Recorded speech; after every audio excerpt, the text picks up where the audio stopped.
त्रैगुण्य विषया वेदा निस्त्रैगुण्यो भवार्जुन निर्द्वंद्वो नित्यसत्वस्थो निर्योगक्षेम आत्मवान।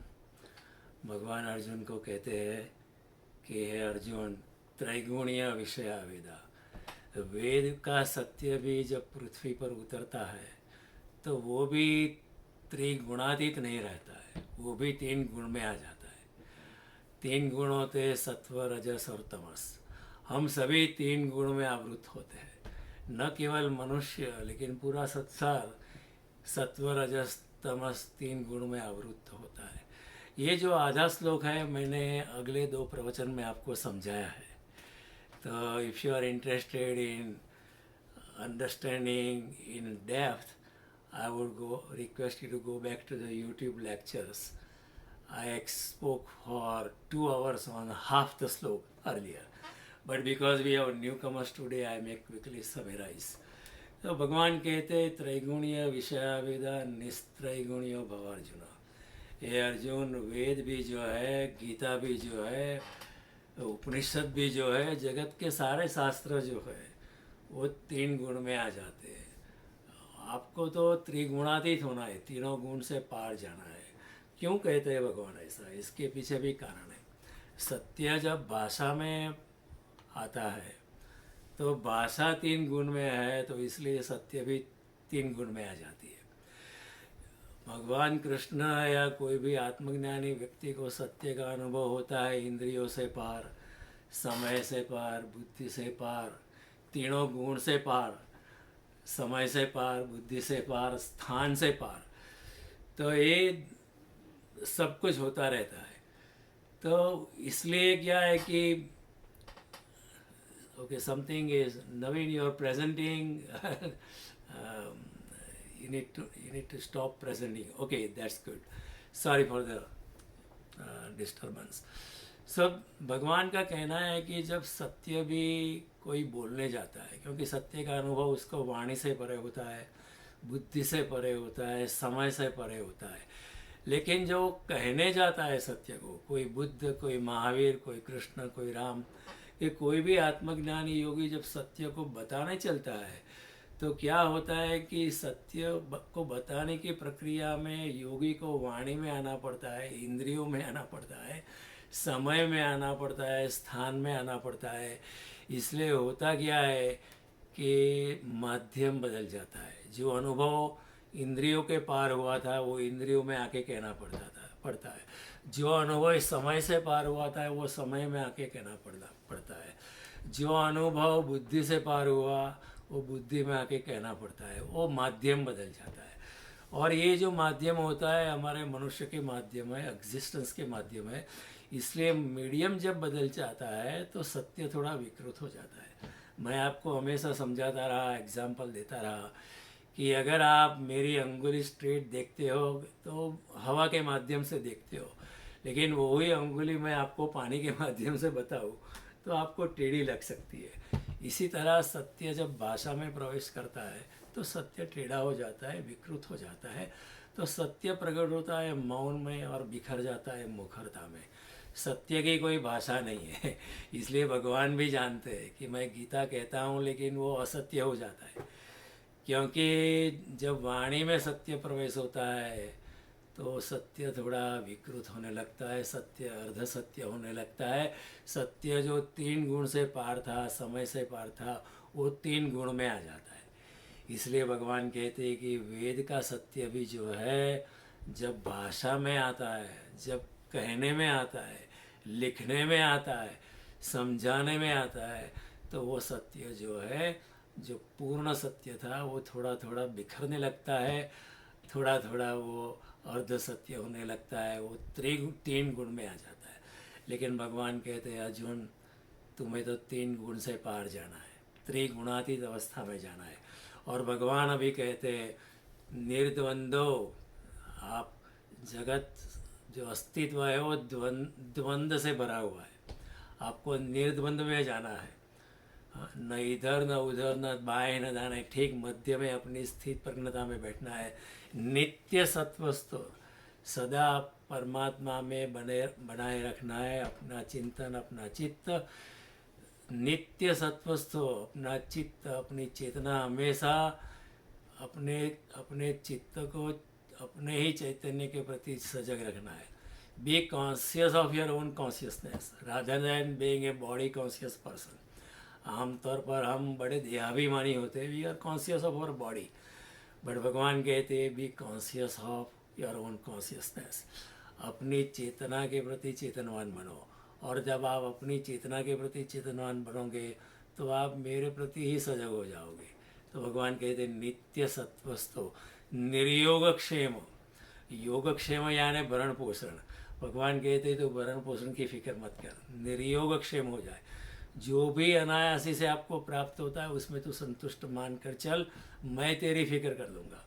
और भगवान कहते हैं आत्मवान तुझे होना है, अपने आत्मा में डूबना है। बहुत बार घूम लिए हम लोग, भगवान अर्जुन के माध्यम से हमको भी कहते हैं कि आत्मवान होना ही सबसे बड़ा सद्भाग्य है इस जगत में। तो ये श्लोक जो है बड़ा गहन है।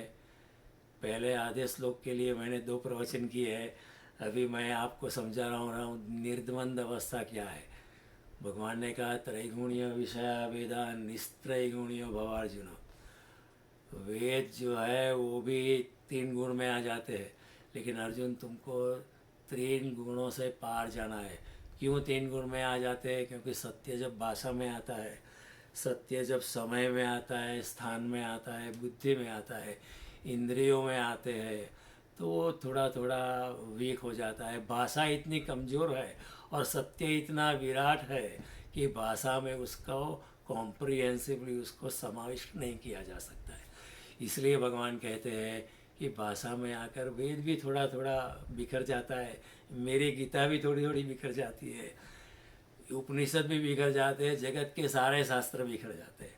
सारे शास्त्रों की कठिनाई यही है कि जो बताया नहीं जा सकता उसको बताने की कोशिश करते हैं। मैंने आपको पहले बताया लाओ त्सु नाम का एक आत्मज्ञानी व्यक्ति हो गया चीन में। उसने कहा कि that which is true cannot be said and that which can be said cannot be true. जो सत्य है उसको कहा नहीं जा सकता है, और जो कहा जाता है वो सत्य रहता नहीं है। तो इसी तरह जो भी वेद का सत्य कहा गया है, लिखा गया है, तो वो पूर्ण सत्य नहीं रहता है, हालांकि उसमें सत्य है। जो उसको पकड़ना चाहता है वो अपने परमात्मा की कृपा से, गुरु के कृपा से पा ही लेगा। वेद में सत्य है, गीता में सत्य है, लेकिन पूर्ण सत्य नहीं है। पूर्ण सत्य हो नहीं सकता है क्योंकि ये भाषा की कमजोरी है। कृष्ण यहाँ वेदों की निंदा नहीं कर रहे, कृष्ण सिर्फ शब्दों की मर्यादा के प्रति अंगुली निर्देश करते हैं। He just pointing at the weaknesses of the language कि truth can not be completely expressed. इसलिए जैन शास्त्रों में, जैन धर्म में अनेक आत्मज्ञानी व्यक्ति हो गए, लेकिन तीर्थंकर उसको ही कहते थे कि जिसने आत्मज्ञान का अनुभव किया है और वो आत्मज्ञान के अनुभव को लोगों को ठीक तरह से बता सकता है, उसको ही तीर्थंकर कहते थे। वैसे तो हजारों जैन मुनि को आत्मज्ञान हुआ था, लेकिन 24 ही तीर्थंकर माने जाते हैं। बुद्ध को भी किसी ने पूछा था कि आप यहाँ इतने आत्मज्ञानी हैं, लेकिन आपके शिष्य में कितने आत्मज्ञानी हैं? तो बुद्ध ने कहा मेरे शिष्यों में कई लोगों ने आत्मज्ञान प्राप्त किया है, और हम भी जानते हैं कि मंजूश्री है, मौलंपुत्र है, साधु आनंद था, महाकश्यप था, बोधि धर्म था। बुद्ध के पीछे कई लोगों को आत्मज्ञान हुआ, लेकिन बुद्ध ने कहा जितना मैं बता सकता हूँ सत्य के बारे में, जितना मैं उसका वर्णन कर सकता हूँ उतना वर्णन सब नहीं कर सकते, क्योंकि सत्य को बताने के लिए शब्द काफ़ी नहीं होते। और कबीर भी, मैंने आपको अगली बार बताया था कि कबीर ने भी यही कहा कि आत्म अनुभव ज्ञान की जो कोई पूछे बात, वो गूंगा गुड़ खाए के कहे कौन मुख स्वाद। अगर आत्म अनुभव की आप कोई बात पूछो तो जैसे गूंगे को आप गुड़ खिलाओ और आप उससे पूछो कि गुड़ कैसा लगा, तो वो कुछ ज़ुबान से बोल सकता है, बोल ही नहीं सकता है, वो सिर्फ हंस देगा। That's the only thing he can say. उसी तरह कबीर कहता है कि आत्मज्ञानी व्यक्ति की हालत भी यही हो जाती है। कोई आत्मज्ञान के लिए कोई पूछता है तो गूंगे की जो दशा होती है वही दशा आत्मज्ञानी की हो जाती है।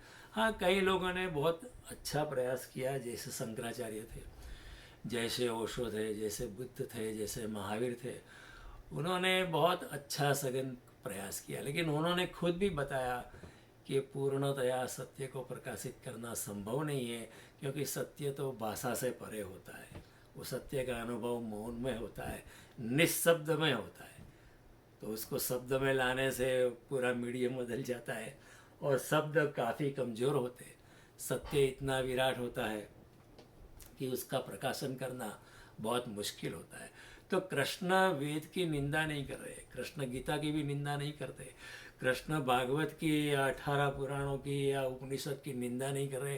कृष्ण सिर्फ उसको उसके प्रति अंगुली निर्देश करते हैं कि देख अर्जुन, मैं तुम्हें सत्य तो बता ही रहा हूँ गीता में, लेकिन वो पूर्ण सत्य नहीं हो सकता है जब तक तो आत्मावान नहीं बनेगा नित्य सत्वस्थो नहीं बनेगा, निर्द्वंद अवस्था में नहीं आएगा, तब तक सत्य का पूरा अनुभव नहीं हो सकता है। सत्य को केवल सुनना नहीं है, सत्य की अनुभूति होती है। अनुभव एक तरह का होता है जिसके हम अनुभव करते हैं, आपका एक्सपीरियंस क्या है, लेकिन आत्मज्ञान के अनुभव को हमने अनुभव नहीं किया, उसको अनुभूति कहा है। वो एक बड़ी अलग बात होती है, उसमें योगी रहता नहीं है, वो शून्य हो जाता है। ही बिकम्स ए नॉन एंटिटी। जब नॉन एंटिटी है, जब उसकी मूर्त परमात्मा के सागर में मिल जाती है, तभी वो विराट का अनुभव होता है जैसे कहते हैं ना, प्रेम गली अति सांकड़ी तामे दो न समाए। वो इतनी संकुचित गली है, या तो परमात्मा या तो भक्त या तो परमात्मा या तो योगी, और भक्त को ही मिटना है।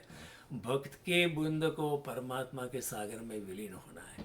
उसी तरह हमको भी हमारी बूंद को परमात्मा के सागर में विलीन जब हम करेंगे, तभी वो प्रगाढ़ सत्य का अनुभव हो सकता है। तब तक तो जो हम जानते हैं वो बौद्धिक हमारा ज्ञान है, वो सब तोतों का जानना है। तोतों की तरह हमने कंठस्थ कर लिया है, उससे ज़्यादा कुछ नहीं होता है कोई अगर गीता कंठस्थ कर लेता है, कोई अगर उपनिषद कंठस्थ कर लेता है, तो कंठस्थ करने से आत्मज्ञान नहीं होता है वो तो एक तोते को भी पढ़ाया जा सकता है, छोटे बालक को भी पढ़ाया जा सकता है। कंठस्थ होना वो ज्ञान की अवस्था नहीं है, केवल आत्मज्ञान होना वो एक ज्ञान की अवस्था है। इसलिए भगवान ने भी कहा 13वें अध्याय में, एतद् ज्ञानमिति प्रोक्तम अज्ञानम वदतोऽन्यथा। आत्मज्ञान ही ज्ञान है, बाकी सब अज्ञान है तो ये सब बातें हमें समझनी है। और कृष्ण गीता की शुरुआत में, ये दूसरा अध्याय है, श्लोक नंबर 45 है, उसमें ही शुरू में ही भगवान कह देते, देख अर्जुन, माइंड यू, गीता का सत्य भी जो है पूर्ण सत्य नहीं है, वो भी थोड़ा सा अधूरा है। लेकिन पूर्ण सत्य आप पा सकते हैं जब आप निर्द्वंद अवस्था में आओगे, सत्वस्थो रहोगे, निर्योगक्षेम अवस्था में आओगे, आत्मवान बनोगे, तब तक तो आप ऊपर से आप गीता पढ़ लोगे, बाइबल पढ़ लोगे, या कुरान पढ़ लोगे, या कोई भी धर्म, बुद्ध का धम्मपद पढ़ लोगे, महावीर वाणी सुन लोगे, उपनिषद पढ़ लोगे, 18 पुराण पढ़ लोगे, लेकिन वो सिर्फ बौद्धिक ज्ञान होता है, वो आत्मज्ञान नहीं है।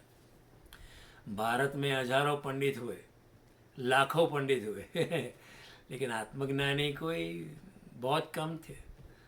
लाखों पंडित हुए, बड़े विद्वान थे, बड़े बुद्धिमानी थे, don't under estimate them, but उनको आत्मज्ञान नहीं हुआ। आत्मज्ञान तो बड़े सीधे सरल लोगों को हुआ, रमण महर्षि को हुआ, रामकृष्ण परमहंस को हुआ, अरविंद को हुआ। ऐसे बहुत कम लोग होते हैं जिनको आत्मज्ञान का अनुभव होता है, जो तर्क से पार जाने का साहस दिखलाते हैं, लॉजिक से भी पार हमारा क्या है, because we are educated, we are within the boundaries of logic. As long as we do not gather courage to go even beyond logic, we cannot understand the truth. And that is what, when we start going beyond logic, जब बुद्धि हार जाती है तब श्रद्धा की शुरुआत होती है, तब शरणागति आती है।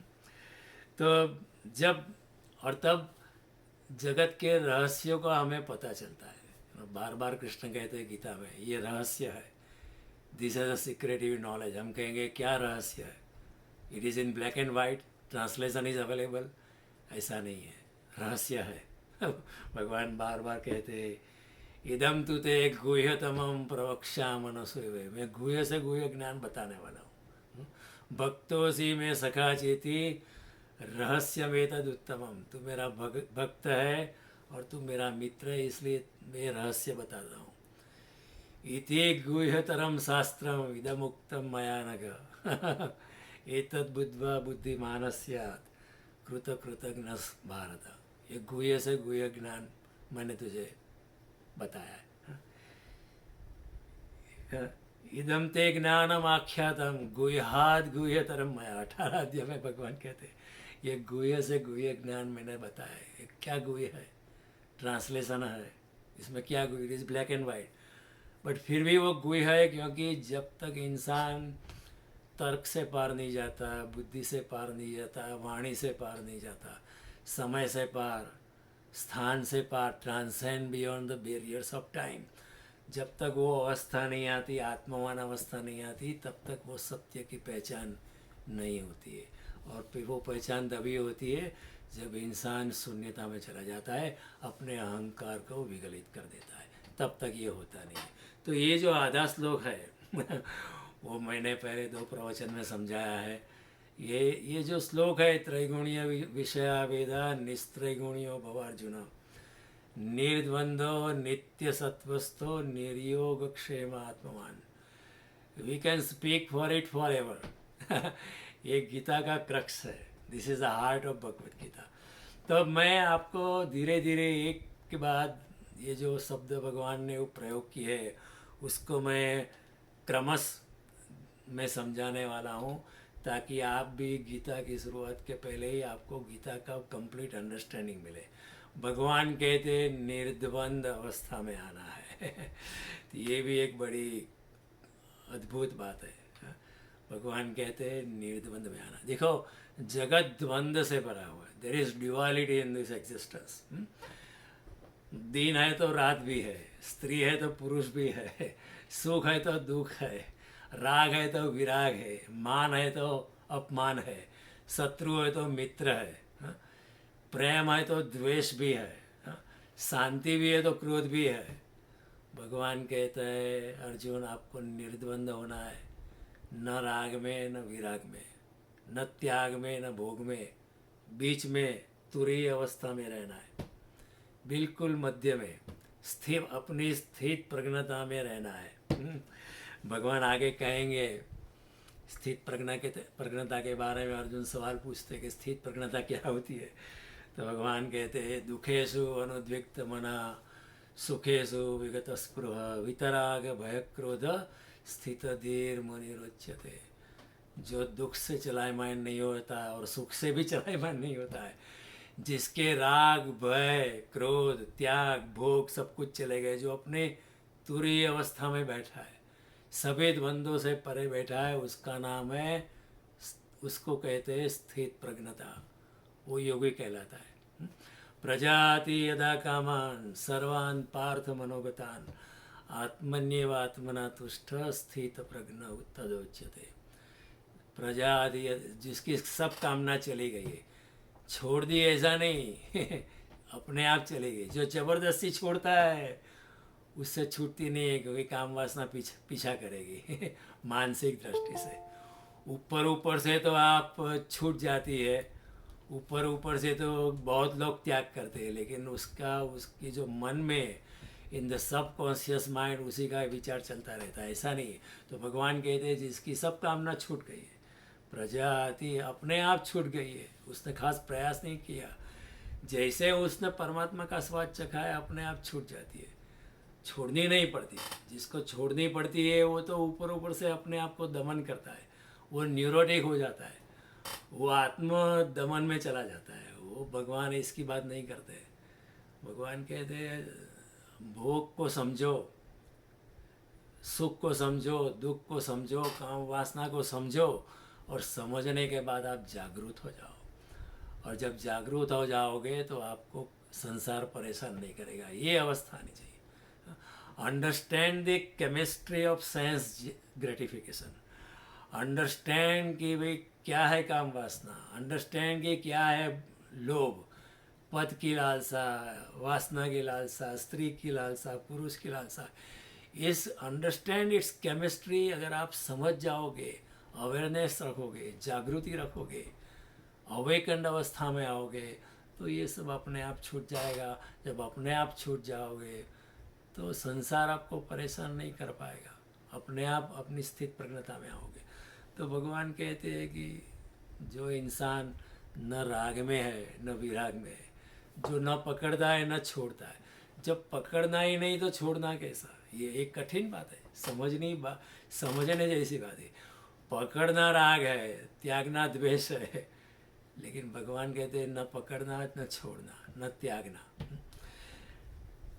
नए संसारी से योग्य है कि इसे भोगो, नए संसारी से योग्य है कि इससे भागो, इससे डरो और इसको छोड़ के चले जाओ। कृष्ण इसके पक्ष में नहीं है कि आप घर को छोड़ के चले जाओ। कृष्ण कहते हैं रहो संसार में, और संसार में रह कर संसार को समझो और संसार से मुक्त हो जाओ। जंगल जाने की कोई ज़रूरत नहीं है। ये तो कृष्ण का संदेश है। अर्जुन भागना चाहता था कि मैं छोड़ के जाता हूँ, पर जब कृष्ण कहते भागना नहीं, यही डटे रहना है, अपना कर्तव्य निभाना है। और न केवल यही डटे रहना है, कई बार भागना नहीं है, लेकिन आपको अंदर जाना है।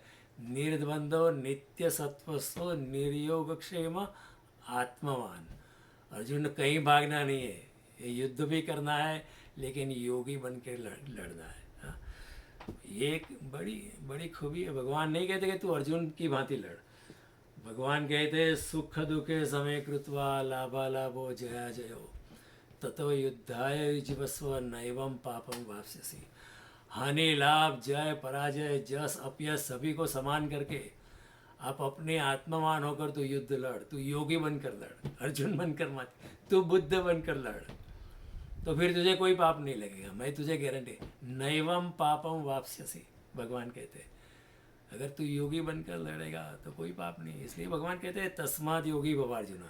ये कठिन तत्व है, लोग समझ नहीं पाते, क्योंकि ऊपर ऊपर से गीता पढ़ने से समझ में नहीं आता। गीता पढ़ के उसके बारे में मनन करना पड़ता है, चिंतन करना पड़ता है, ध्यान करना पड़ता है। गीता को पूर्ण भक्तिभाव से और शरणागति से पढ़ना है। पढ़ते पढ़ते हमारी आँखों से भक्ति से प्रेम के आंसू निकल आए। उस अवस्था में गीता हमें आत्मसात होती है। तब तक तो नहीं पांडित्य होता है, विद्वत्ता होती है, ये होती है, 10 जगह हम गीता पे भाषण कर सकते हैं, लेकिन फिर भी गीता हमको समझ में आई ऐसा नहीं कहा जा सकता है। तो भगवान कहते हैं न पकड़ना है न छोड़ना है, न राग में होना आसान है, विराग में होना भी आसान है, पकड़ना भी आसान है, छोड़ना भी आसान है। कृष्ण कहते हैं न पकड़ना न छोड़ना, न राग न द्वेष, न मित्रता न शत्रुता, न काम वासना न ब्रह्मचर्य। तुम अपने देखो, कृष्ण को देखो, भर संसार में थे फिर भी नैष्टिक ब्रह्मचर्य में थे। ये कठिन तत्व है। 16,108 स्त्री के पति थे, लेकिन फिर भी कृष्ण नैष्टिक ब्रह्मचर्य में थे। कोई समझ नहीं पाता ये बात को। संसार में रह के भी कृष्ण को संसार छू नहीं पाता है।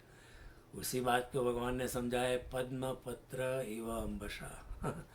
जैसे कीचड़ में कमल रहता है, पानी में कमल रहता है, लेकिन पानी जब कमल को छूता है सरक जाता है, कमल को उसका कोई असर नहीं होता है। भगवान कृष्ण कहते उसी तरह रहो संसार में, स्थित प्रज्ञता में, निर्द्वंद अवस्था में रहो, न इधर न उधर, न दाएं न बाएं, न राग न द्वेष, न वैराग्य न वितरागता, न काम वासना न ब्रह्मचर्य। ये कठिन तत्व है। उसको महावीर ने, इस भगवान कृष्ण ने स्थित प्रज्ञ की भाषा दी है या अनासक्ति कहा है, तो महावीर ने उसको वितरागता कहा है, बुद्ध ने उसको उपेक्षा कही है। देखो, बुद्ध का एक नया शिष्य हुआ, वो राजकुमार था पहले, और महल में बहुत भोग में था, सुंदर स्त्रियाँ उसके चारों ओर थी, खाना पीना गाना महफिल संगीत सब कुछ चलता था, पूर्णतया भोग में था। और जब बुद्ध का शिष्य हुआ तो वो क्षत्रिय खून था ने, एक अति से दूसरी अति पे जाता था, तो उसने सब कुछ छोड़ दिया। और इतना छोड़ दिया कि जब बाकी जब शिष्य जो थे अपनी तपश्चर्या में दिन में एक बार खाते थे, तो लोगों के सामने प्रूव करने के लिए, देखो मैं तुमसे आगे निकल गया हूँ, तो 2 दिन में एक बार खाता था। और बाकी शिष्य बुद्ध के भिक्षु सीधे साधे ट्रेल पे चलते थे, तो ये कांटे भरे रास्तों में जानबूझकर चलता था। बुद्ध को इस बात का पता हुआ, तो बुद्ध उसके पास मिलने आए। बुद्ध ने उसको पूछा कि जब तू राजकुमार था तो मैंने सुना तू अच्छी तरह वीणा बजा लेता था। तो उसने कहा बजाता था। तो बुद्ध ने कहा वीणा के तार अगर ढीले होते तो क्या होता है? तो उसने कहा ढीले होते तो आवाज़ बहुत बेसुरी आती है। आवाज़ ही ठीक नहीं आती। अच्छा, वीणा के तार एकदम तंग होते तो क्या होता है? तो बोले आवाज़ फिर बहुत तीक्ष्ण आती है, कर्णपट को अच्छी नहीं लगती है। तो तार तो न ढीले न तंग, ऐसे होने चाहिए। तो बुद्ध ने कहा आध्यात्म का रास्ता भी वैसा है। तू ये करता है, कठोर तपस्या करने की कोई ज़रूरत नहीं है, मध्य के रास्ते से चलो। बुद्ध का पूरा रास्ता था मध्यम निकाय। और कृष्ण भी उसी का पक्ष लेते हैं। कृष्ण भी कहते हैं कि आपको अपने आप को टॉर्चर नहीं करना है। युक्ताहार विहारस्य युक्त चेष्टस्य कर्मसु युक्त स्वप्नावबोधस्य योगो भवति दुःखः। योग्य प्रमाण में आहार, योग्य प्रमाण में विहार, योग्य प्रमाण में निंद्रा, योग्य प्रमाण में जागरण, ऐसा आप करोगे और योग्य प्रमाण में आपका कर्म अकर्म विकर्म ऐसा करोगे तो आपकी योग साधना सरल बनेगी। Don't torture your self. Krishna is not in favour of it. Buddha was also not in favour of it. Torture नहीं करना है, समझना है। अगर ठीक है, अगर आपको 4 रोटी की भूख हो तो 3 खाओ, ठीक है, लेकिन फिर आप आधी खाओ और खाओ ही नहीं। 8 घंटे की नींद लेनी ज़रूरी अगर है तो कोई बात नहीं, 7 घंटे की, लेकिन आप बोले मैं तो योगी हूँ, तपस्वी हूँ, 2 घंटे की नींद ही लो। कृष्ण कहेंगे आप अपने ही हाथ से बाजी में खराब मत करो। तो भगवान कहते रिमेन इन बिटवीन। वही बात को कृष्णमूर्ति ने भी कहा है, चॉइसलेस अवेयरनेस। चुनना ही मत, न इधर जाना है न उधर जाना है। चॉइसलेस अवेयरनेस, जागृति से न जंगल न घर, न प्रेम न घृणा, न क्रोध न क्षमा, न कामुकता न ब्रह्मचर्य, न मित्रता न शत्रुता। आप बीच में रहो। भगवान का यही रास्ता है। और ब्रह्मचर्य शब्द को लोग बहुत समझे ही नहीं। पीपल हैव नॉट अंडरस्टूड उसका मीनिंग क्या है। ब्रह्मचर्या ना ब्रह्म में चर्या। जो इंसान का चित्त हमेशा ब्रह्म में रहता है, जिसकी चेतना हमेशा ब्रह्म के साथ जुड़ी होती है, उसको हम कहते हैं कि वो ब्रह्मचर्यता में है। और इसी ऐसे व्यक्ति के लिए उसको परमात्मा का आनंद इतना प्रगाढ़ मिलता है कि उसको संसार का सुख में कोई जाने का मन ही नहीं होता है। जिसके हाथ में सच्चे हीरे मोती है, उसको रास्ते में पड़े रंगीन पत्थर पकड़ने का मन भी नहीं होता है। तो वो अपने आप काम वासना से मुक्त हो जाता है, क्योंकि परमात्मा का आनंद इतना सघन है। परमात्मा का सानिध्य का आनंद भी इतना विराट है कि क्षणिक काम वासना में उसका इंटरेस्ट ही नहीं रहता है। इसलिए उसको ब्रह्मचर्य कहा जाता है। लेकिन हमारे लोगों ने ब्रह्मचर्य का मीनिंग क्या निकाला? Torture yourself. ज़बरदस्ती से आप काम वासना से मुक्त रहो, स्त्री से मुक्त रहो, पुरुष से मुक्त रहो। जितना आप स्त्री से भागोगे उतना स्त्री आपको परेशान करेगी। जितना आप पुरुष से भागोगे उतना आपके चित्त में पुरुष छा जाएगा। दिन में ब्रह्मचर्य करोगे, रात में अप्सरा खड़ी हो जाएगी स्वप्न में। दिन में आप उपवास करोगे, रात में will be invited to a big party in your dreams.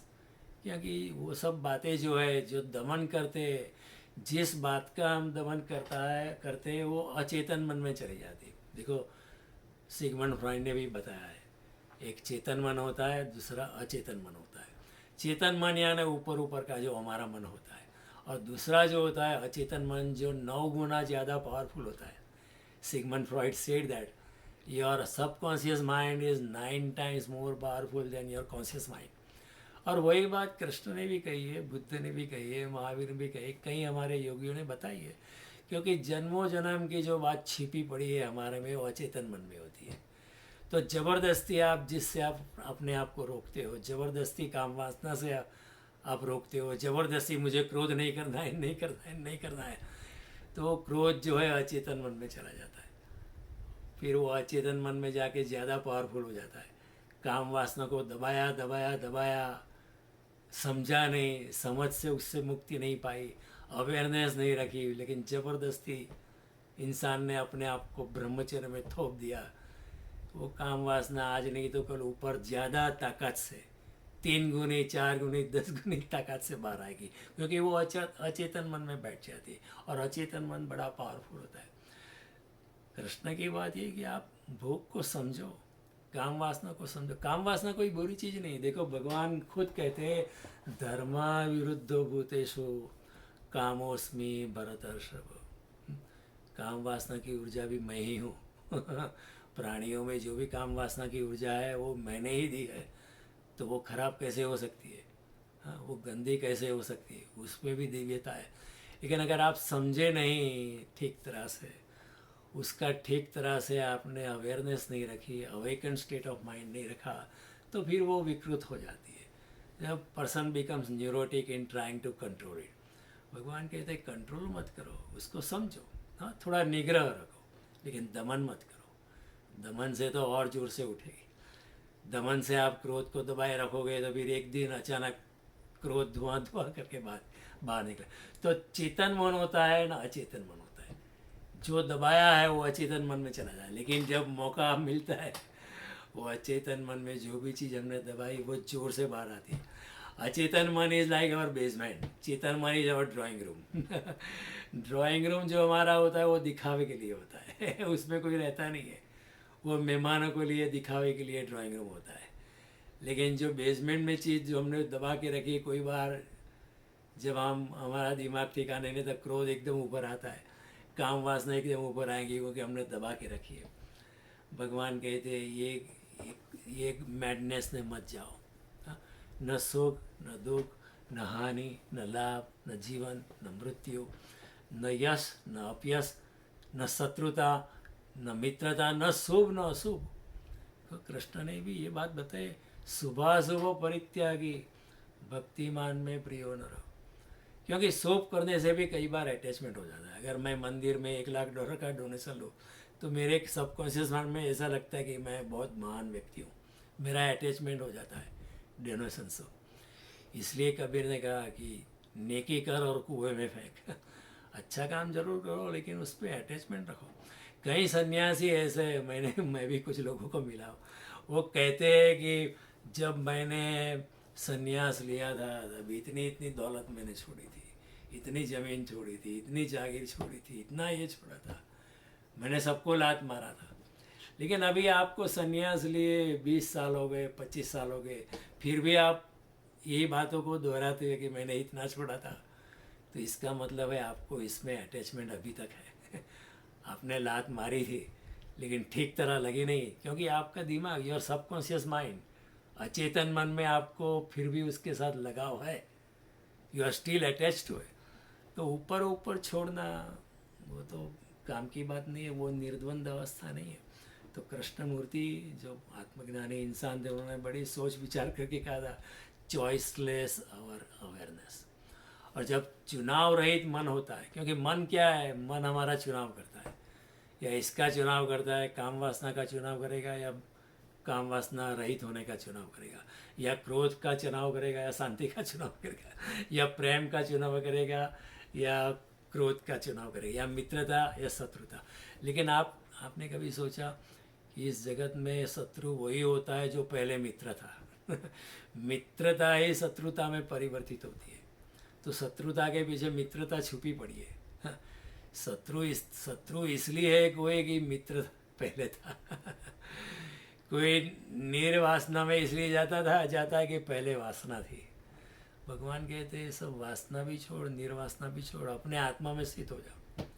निर्योग क्षेम आत्मवान, be conscious of your own consciousness. तो ये सब जो पोलारिटीज़ ऑफ लाइफ है, पोलारिटीज़ ऑफ एग्जिस्टेंस जो है, ये जो द्वंद्व की अवस्था है अपने आप चली जाएंगी और तू निर्द्वंद अवस्था में आ जाएगा। बहुत कठिन तत्व है, समझना मुश्किल है। आमतौर पर the so called our pandits, so called sadhus, they have not understood. They have always shown themselves as torturing their own self, and because they are torturing themselves we respect them. But ये गलत तरीका है। कृष्ण इसके पक्ष में नहीं है। कृष्ण इसके जरा भी पक्ष में नहीं है। हमारे ऋषि भी शादीशुदा लोग थे, कई ऋषियों को 2 पत्नियां थी, फिर भी वो संसार में रह के भी वो ब्रह्मचर्य में थे। ये कठिन है समझना। जनक राजा महल में रहते थे, अनेक पत्नियां थी, लेकिन जनक एक योगी कहलाए जाते हैं। कृष्ण ने भी जनक राजा का गीता में उल्लेख किया है कि जनक राजा महल में रहते थे, फिर भी सन्यासी थे। कृष्ण इस भरे युद्ध भूमि में खड़े हैं, फिर भी वो पूर्ण दया अहिंसक है। कृष्ण इतने स्त्रियों के पति है, फिर भी वो नैष्ठिक ब्रह्मचर्य में है। संसार में है, फिर भी संसार से अछूते रह जाते हैं, untouched bye there duality of the surrounding, untouched bye there द्वंद्व, निर्द्वंद अवस्था में रहते हैं। क्योंकि जिसको हम छोड़ते हैं ना, उसी की हमारे पर गहरे में पकड़ बन जाती है। काम वासना को छोड़ते हैं तो काम वासना की पकड़, जबरदस्ती छोड़ा है तो उसकी पकड़ हमारे दिमाग पे रह ही जाती है। तो अचेतन मन से एक न एक दूसरे दिन बाहर आ ही जाती है। देखो हम कहते हैं हमने त्याग किया, इतना छोड़ा, क्योंकि उसके प्रति हमारा लगाव था। हमने इतना धन छोड़ा, कोई कहता है अपनी ज़मीन छोड़ी जाए, क्योंकि ज़मीन में लगाव अभी तक है, धन में लगाव अभी तक है, इसलिए तो बात करते हैं, नहीं तो बात क्यों करोगे। सुबह में हम कचरा फेंक देते हैं घर से बाहर, तो हम क्या बात करते हैं कि हमने कचरा फेंका है? नहीं बात करते, क्योंकि कचरे में हमारा लगाव नहीं है, हमारा अटैचमेंट नहीं है। समझ में आता है? तो कचरे का त्याग किया है मैंने, वो ऐसा कोई बात नहीं कहना, लेकिन मैंने इतना धन त्याग किया, इतना डोनेशन दिया, मैंने मंदिरों में इतना काम किया है, इतना मैंने वॉलंटरी वर्क किया। इसकी बात हम करते हैं क्योंकि हम जानते हैं कि ऊपर से हम कहते हैं कि मुझे कोई मान की अपेक्षा नहीं है, फिर भी मान की अपेक्षा है। अगर नहीं होती थी आप बात ही नहीं करते ना, आप भूल ही जाते। नेकी कर और कुएं में फेंक, कबीर कहते। अच्छा काम कर और भूल ही जाके किया है तूने। एक हाथ ने दान दिया है, दूसरा हाथ फेंक दे। भगवान कहते हैं दातव्यमिति यद दानम दीयते अनौपकारिणे देशे काले च पात्रे च तद्दानम सात्विकम श्रुतम। दान तो करना ही चाहिए, और परोपकार की भावना से नहीं, पीछे बाद में कुछ मिलेगा दान के बदले, ऐसी भावना से दान जो नहीं किया गया वो दान सात्विक है। किया और भूल ही गए। तो ये समझने जैसी बात। घृणा वहाँ है जहाँ प्रेम है। प्रेम और घृणा एक ही चीज़ की बात है। मित्रता और शत्रुता एक ही चीज़ है, इज द सेम थिंग। क्योंकि मित्रता के अंदर भी शत्रुता छुपी है, शत्रुता में भी मित्रता छुपी है। त्याग और भोग, वो कहते हमने इतना त्याग किया, लेकिन त्याग के पीछे भी भोग की आकांक्षा होती है, और भोग की आकांक्षा के पीछे भी त्याग कभी हो जाता है। क्योंकि त्याग के लिए मैंने ये त्याग किया है, जब मैं ऐसा करता हूँ तो इसका मतलब वो जिसका मैंने त्याग किया है उसके ऊपर मेरी पकड़ थी, उसकी मेरे ऊपर पकड़ थी। नहीं तो मैं बात ही नहीं करता ना, क्यों बात करूँगा। इस कोई चीज़ को मैं फेंक देता हूँ, यूजलेस है, तो उसकी मैं बात करता हूँ नहीं। अगर मैं किसी जगह अच्छा काम करता हूँ, डोनेशन देता हूँ, तो उसके लिए मैं देखो मैंने इतना त्याग किया है, तो त्याग हुआ नहीं है। लात मारी लेकिन लात लगी नहीं है। तो जिसको हम छोड़ते हैं वो ज़्यादा ताकतवर होकर हमारे अचेतन मन में चला जाता है, और फिर जो जिसको छोड़ा है वो हमारे पे साइकोलॉजिकल दमन करता है। भगवान कहते हैं इस जालों से सावधान रहना। Be mindful of such thing. तो मैं आपको कुछ एग्जांपल दूंगा कि एक जैन मुनि थे, तो उन्होंने एक दिन भजन सुनवाया, बहुत अच्छा भजन था। और भजन का मीनिंग यही था कि जिन महलों में आप रहते हो उससे तो मेरे झुमड़ा मुझे अच्छा लगता है। मुझे मेरी राह की धूल प्यारी है। ऐसा भजन उन्होंने गाया था और शिष्य के सर हिलने लगे, क्या अच्छा भजन है। लेकिन वहाँ एक जागरूक इंसान बैठा था। उसने कहा कि अगर आपको महलों में रस नहीं है, अगर आपको ये दूसरे लोगों की संपत्ति में रस नहीं है, तो फिर ये भजन लिखने का कष्ट ही क्यों किया। आपको ऐसा भजन लिखने की भी क्या ज़रूरत थी, आपको रस ही नहीं है। अगर आप कहते हो कि आपको महलों में रस नहीं, आपको आपका झोपड़ा प्यारा है, तो फिर ये भजन लिखने की भी क्या ज़रूरत थी। हाँ, तो मुझे लगता है कि आपको अभी भी कुछ रस है महल में रहने का। महल की सुविधाओं में, महल के भोगों में आपको रस है, नहीं तो आप लिखेंगे क्यों ऐसा कि मुझे मुझे तुम्हारे महल में रस नहीं, भोग में रस नहीं, मैं अपने झोपड़े में मस्त हूँ। और ये सोचने की बात है, हमेशा गरीब लोग ही ऐसी बात लिखते हैं, सन्यासी लोग ही ऐसी बात लिखते हैं। कभी कोई बड़ा उद्योगपति या कोई राजा या शहंशाह उल्टा नहीं लिखता है कि तुम पड़े रहो अपने झोपड़े में। मुझे मेरा महल ही प्यारा है। The reverse is not true, always it is other way around, हमको प्यारा लगता है।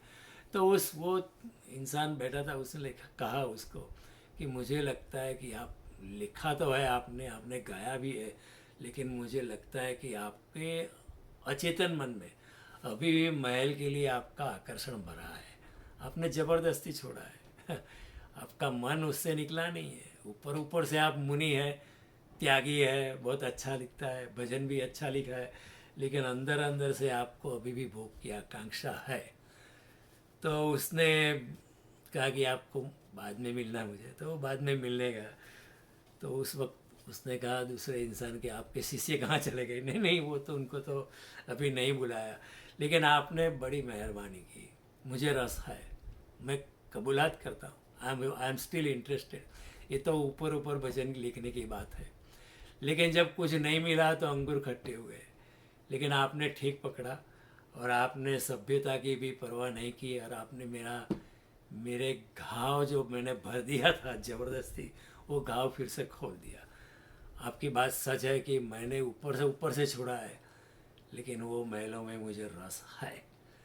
तो ये त्याग नहीं है।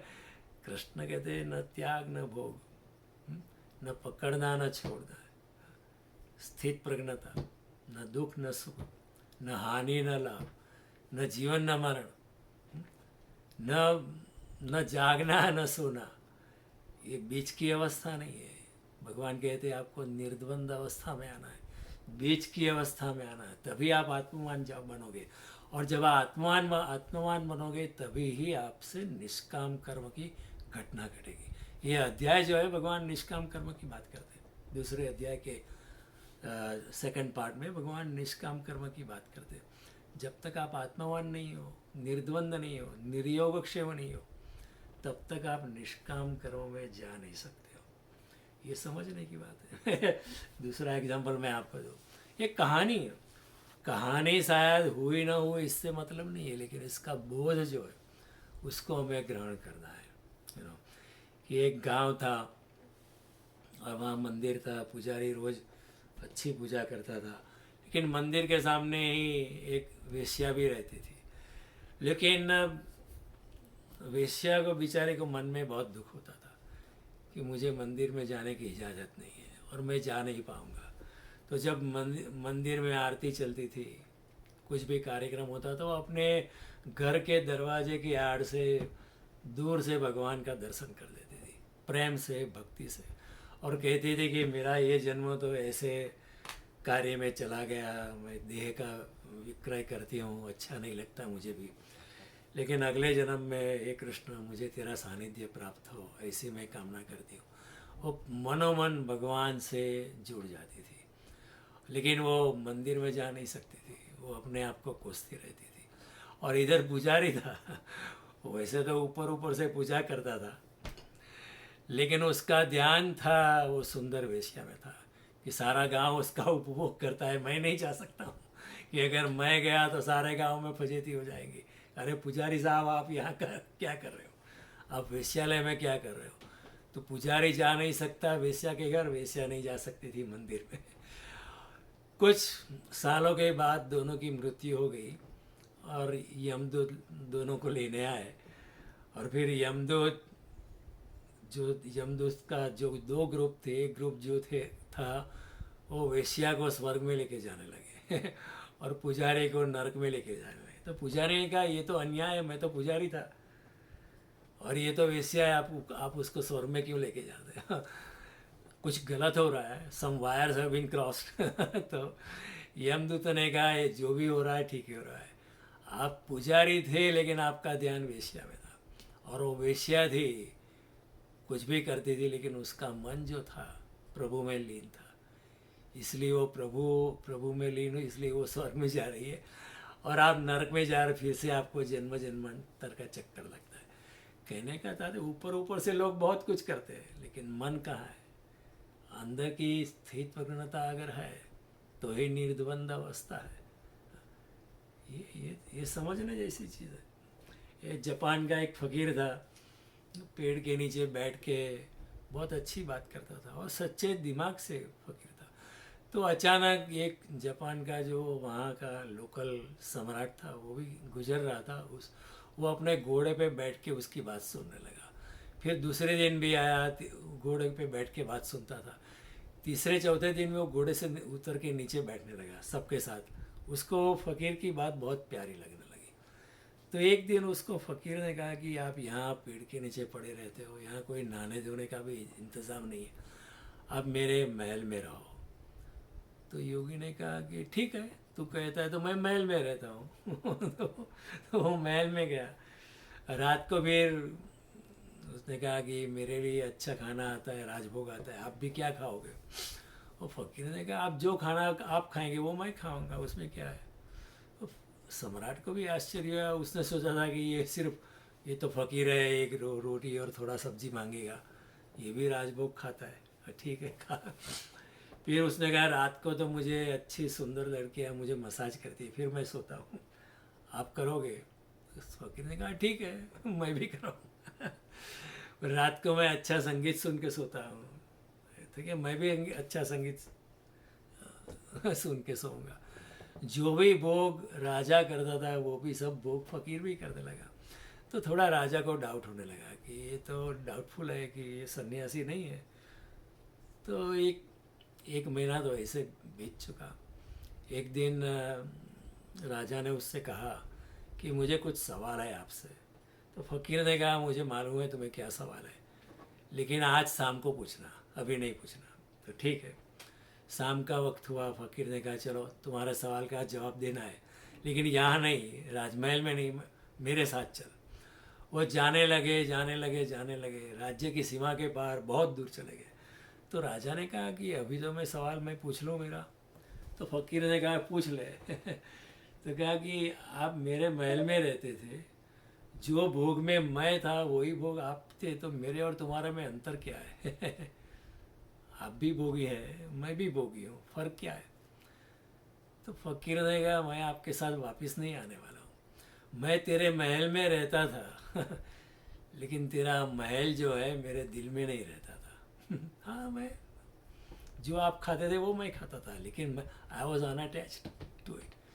तो मैं अभी महल में नहीं आता, आप जाओ वापस, आप अकेले वापस जाओ। मैं तुम्हारे महल में रहता था लेकिन तेरा महल मेरे में नहीं रहता था। यही बात श्री कृष्ण ने कही, अनिकेत, अच्छे से अच्छे मकान में रहो लेकिन इस भावना से मत जियो कि ये मकान मेरा है, अनासक्त भाव से। महल में रहते हो लेकिन फिर भी महल से अछूते रहते हो तो यही बात मीरा ने भी समझाई है, करना फकीरी फिर क्या दिलगिरी, सदा मगन में रहना जी। कोई दिन हाथी, कोई दिन घोड़ा, कोई दिन जंगल बसना जी, कोई दिन ढोलिया, कोई दिन तलाई, कोई दिन भोई पर लौटना जी। कोई दिन भोजन, कोई दिन लाड़ो, कोई दिन फाकम फाका जी।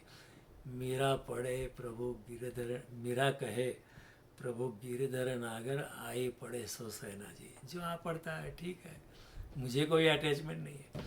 आज आप मुझे सोने के लिए कोई ढोलिया देते हो तो ढोलिया पे सो जाऊंगी, अगर कल नहीं है तो मैं भोई पे सो जाऊंगी अगर आप अच्छा खाना देते हो आप मुझे, मैं खा लूँगी। कल अगर अच्छा नहीं तो ठीक है, कोई दिन फाकम फाका जी, कोई दिन सिंह चना खा लूँगी।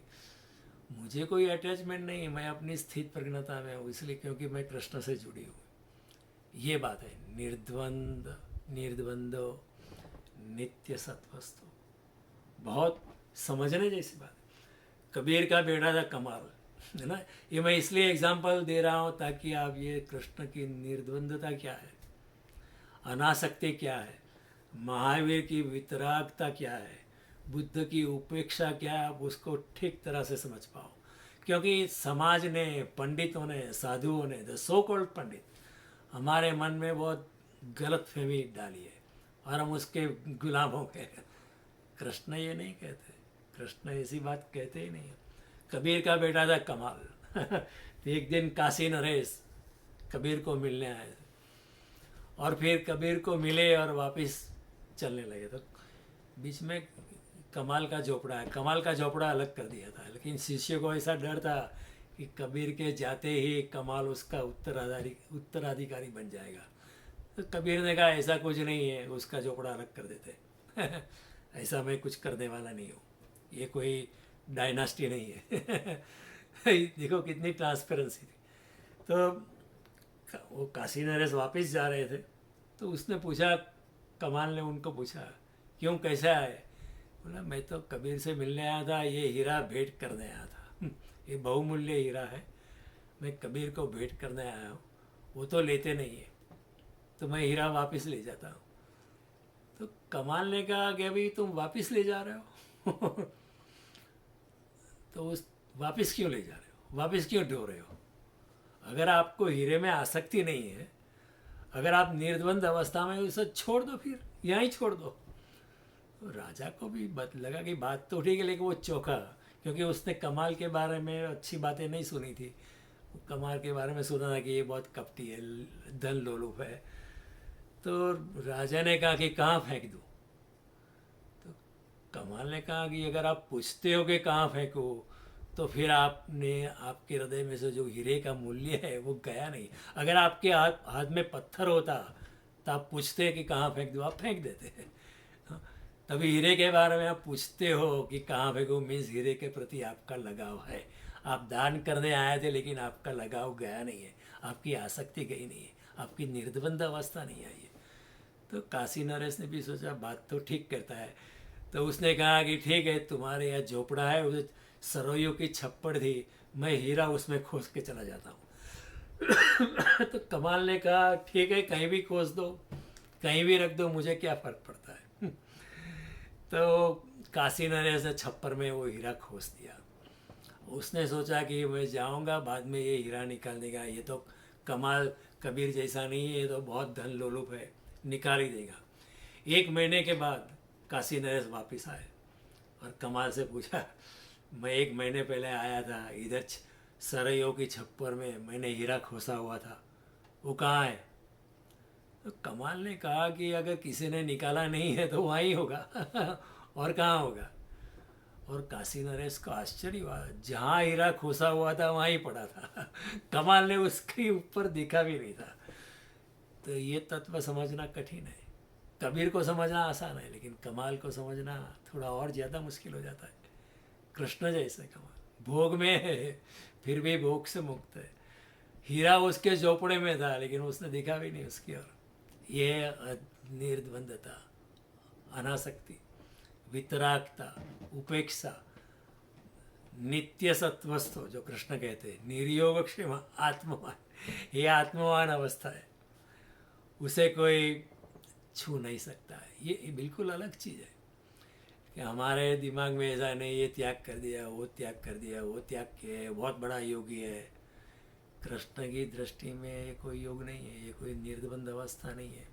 सब कुछ छोड़ देना, अपने आप को, भाई मैं सोता भी नहीं हूँ, मैं बड़ा योगी हूँ, 2 घंटा ही सोता हूँ, ये कोई योग नहीं है। ये तो अपने आप को टॉर्चर करना है। और कृष्ण कहते हैं गीता में कि जो इंसान अपने आप को टॉर्चर करता है, वो उसमें बसे हुए मुझको ही टॉर्चर करता है। 3 जालों से सावधान रहिए।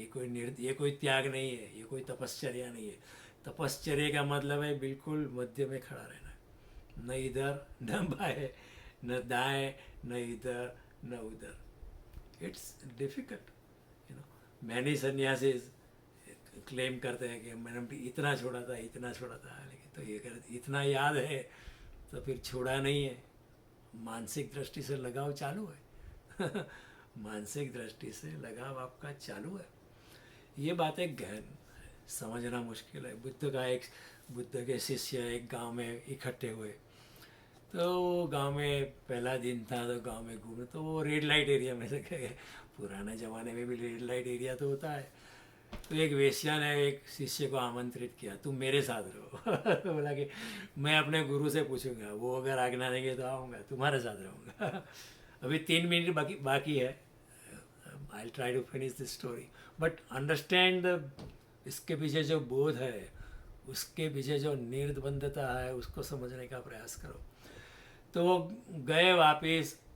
तो बाकी शिष्यों ने कहा ऐसी बात बुद्ध से कैसे करिएगा कि आपको एक वेश्या ने निमंत्रित किया, उसके साथ रहने का आप जाओगे, ऐसा how can you take such a permission from Buddha. अब बुद्ध हंसते हुए कि नहीं मैं फिर भी पूछता हूँ। तो बुद्ध से पूछा, तो बोला तुम जाओ, तुम जा सकते हो।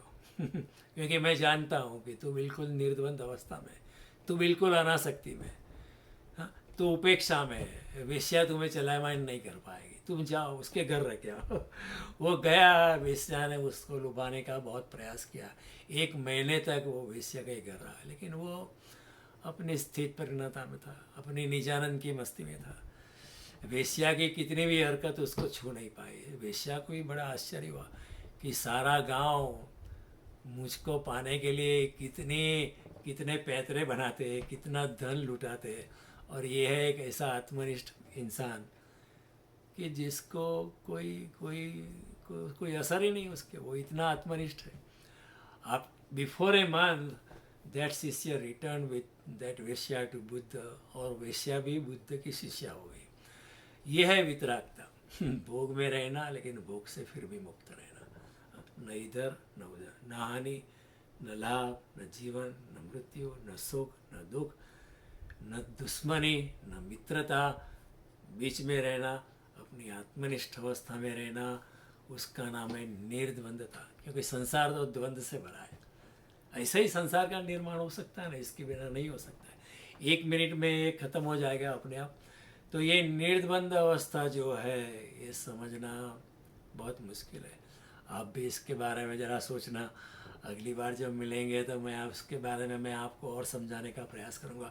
क्योंकि समाज ने, the so-called pandits and so-called sannyasi has given us a misimpression about निर्द्वंदता या संन्यास या त्याग, गलत ही हमको बताया है। तो क्योंकि कृष्ण को अगर समझना है तो ठीक तरह से समझना है, ध्यानस्थ अवस्था में समझना है, प्रेम से समझना है, शरणागति समझना है। आपने इतनी शांति से सुना, मैं आपसे अनुग्रहित हूँ। अगले शुक्रवार को फिर से मिलेंगे।